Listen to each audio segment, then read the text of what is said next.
Bunda Ratu, saya cukup putus asa tentang keadaan hidup saya. Ternyata saya salah dengan suami saya. Kami menikah selama 20 tahun, terlihat dan terasa baik-baik saja. Tapi ternyata tidak. Putri saya yang berusia 17 tahun tiba-tiba berubah pendiam dan mudah cemas selama 6 bulan terakhir ini. Saya sudah coba bertanya padanya, apa ada yang salah? Tapi dia bilang tidak. Awalnya saya berasumsi bahwa mungkin tindakan yang wajar sebagai remaja yang mudi. Sampai 2 malam yang lalu, dia berbohong tentang sesuatu dan saya sangat marah kepadanya. Dan saat saya marah, dia justru berkata begini, "Iya, memang aku berbohong sama mama. Tapi aku bukan satu-satunya pembohong di rumah ini." Mendengar kata-kata itu, saya sedikit kaget. Kemudian saya coba untuk menenangkan diri dan juga putri saya. Saya minta maaf kepada putri saya karena sudah berlebihan marah kepadanya. Dan setelah kami sama-sama tenang, lantas saya menanyakan, "Apa maksud pertanyaanmu tadi?" Dengan sedikit cemas, kemudian dia cerita kepada saya bahwa dia melihat beberapa pesan nakal WhatsApp ayahnya yang ditujukan kepada wanita lain. Kemudian anak saya bertanya kepada ayahnya, karena mereka memang sangat dekat. Dan jawaban ayahnya tanpa basa-basi. Dia bilang kalau itu pesan dari Tante R. Dan ayah cinta sama Tante R ini. Dan setelah cerita, dia memohon pada putrinya untuk tidak memberitahu saya, karena dia tidak ingin membuat saya marah. Sejak mengetahui rahasia itu, putri saya sering cemas dan bahkan sakit perut hingga berbulan-bulan. Setelah saya mengetahui hal ini dari putri saya ngomong kalau saya bangga dia bercerita jujur kepada saya.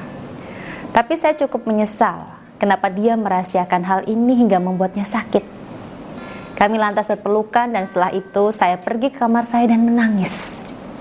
Saya menceritakan hal ini sama Bunda Ratu karena saya merasa bingung apa yang harus saya lakukan. Saya sangat kecewa dengan suami saya yang sudah selingkuh. Saya ingin marah kepada suami, tapi karena putri saya sangat dekat dengan ayahnya, maka saya tidak tega kalau dia sampai sedih.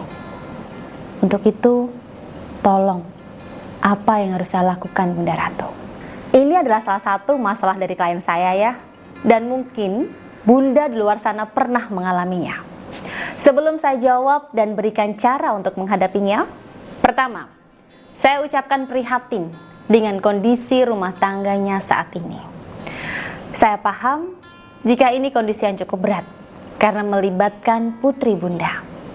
Tapi tindakan Bunda untuk bercerita kepada saya sudah cukup tepat. Karena dengan cerita pada konsultan, lebih baik daripada Bunda bercerita pada teman, saudara, atau keluarga sekalipun.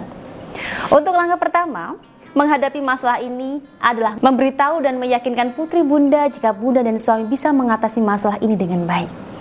Tujuannya agar putri Bunda tenang dan tidak cemas akan masalah Bunda saat ini. Kemudian, minta juga suami untuk minta maaf pada putri Bunda karena sudah menyuruh dia menyimpan rahasia kotor seperti itu. Jika urusan putri Bunda sudah selesai, maka silakan Bunda masuk kamar dengan suami. Kunci rapat-rapat, kemudian tanyakan baik-baik tentang dengan siapa suami selingkuh dan alasannya apa. Bahas secara lengkap. Saya harap Bunda tidak emosional saat membahas ini. Karena saat Bunda emosional, maka akan berpengaruh kepada aura Bunda nantinya. Nah, setelah semuanya jelas, maka putuskan apakah pernikahan bisa diperbaiki atau tidak. Jika masih bisa, maka buat kesepakatan dan mulai perbaiki. Tapi kalau tidak bisa, maka berpisahlah dengan baik. Saya paham kok, dua hal ini tidaklah mudah untuk dilakukan. Karena tidak hanya cukup dengan usaha lahir saja, tapi harus diimbangi dengan usaha batin. Untuk itu sebagai ikhtiar batin bisa saya bantu dengan menggunakan sarana cincin emas Ratu Aura. Agar aura Bunda terpancar cerah dan suami bisa lebih menghargai dan kembali terpesona sama Bunda. Itu tadi ya jawaban saya tentang masalah ini. Sekarang, kalau ada yang menonton video saya kali ini sampai akhir dan punya masalah rumah tangga, boleh hubungi saya loh di nomor WhatsApp saya ini. Terima kasih sudah menonton dan sampai jumpa di video saya selanjutnya.